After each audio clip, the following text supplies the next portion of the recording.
I want to talk about, speaking of phones, are smartphones making students dumb? Education expert Jean Burk joining me now. Jean, good morning.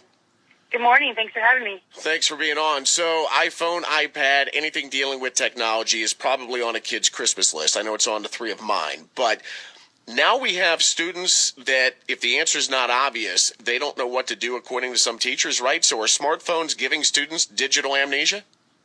Absolutely. It's really a trend that we're seeing more and more, and there's been so many studies done. One in particular was a 10-year study, and what it said was that students who did all their homework, all their schoolwork, everything on some kind of device like an iPhone or iPad, that they couldn't even answer conceptual questions. And what's happening is, we're used to, writing things down, taking notes, and when we do that, what happens is we form muscle memory, and that's why we can remember our very first house, our very first phone number. But if you ask the average person, including myself, hey, name me your 5 best friends' numbers, we couldn't do it because we just plug it in to our favorites. Sometimes I can't even recite my own. I'm not lying. So, it's kind of funny you brought up the muscle memory aspect of it, because when I write in cursive anymore, my cursive is horrendous because I'm so used to typing. It's true. We're losing that skill, and, even schools are removing cursive, which is really unfortunate because, there's so many documents that are written in cursive. There's so many, what if your grandmother wrote you a letter 30 years ago, and how can you read it? So I think technology, certainly it has its place. It certainly, benefits our life in so many areas, but we got to be careful because it's actually doing the reverse in so many areas. Talking to Jean Burk right now. She's an education expert, also author of College Prep Genius. So, Jean, this new study suggests smartphones may be reducing the students' ability to connect the dots when it comes to problem solving. And there are some estimates out there that teenagers spend like 11 hours a day on some sort of digital device. Now, correct me if I'm wrong, the teenage brain is still developing, so I can't imagine that's very good. No, what's happening is, since their nervous system is developing, it's interfering with not only development, but it's impairing their judgment. Our brain needs time to rest. It needs quiet time. It's able to bear out the truth and be able to focus.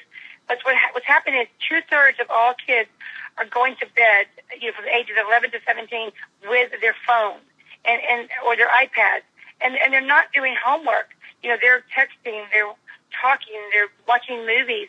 And what's happening is these blue lights that are emitting from these devices are tricking our brains into thinking it's daylight. So the kids are getting, terrible sleep. They're fatigued.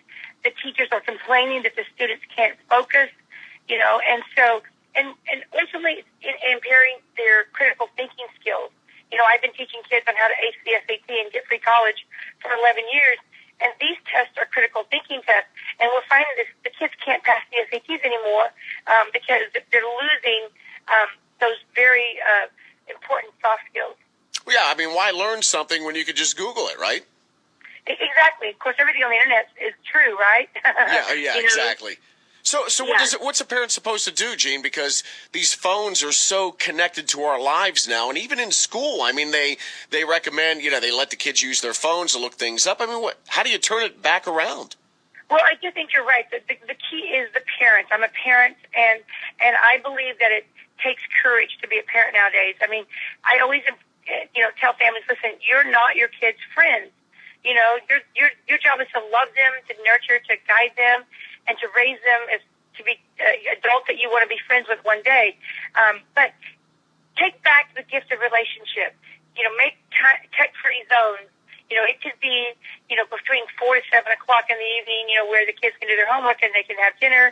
It could be nothing after 9 o'clock. It could be no car, no vacation, or all the above. But I think it's really, really important. And number one, we as the parent need to model that ourselves and make sure that we're not connected at the hip, with our phone.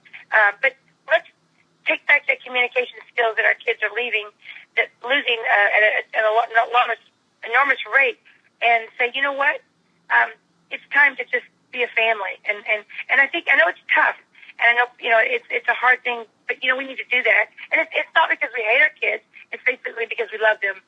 All right, Jean, appreciate it. Thank you so much. Hey, thanks for having me. All right, that's Jean Burk, education expert. So I guess.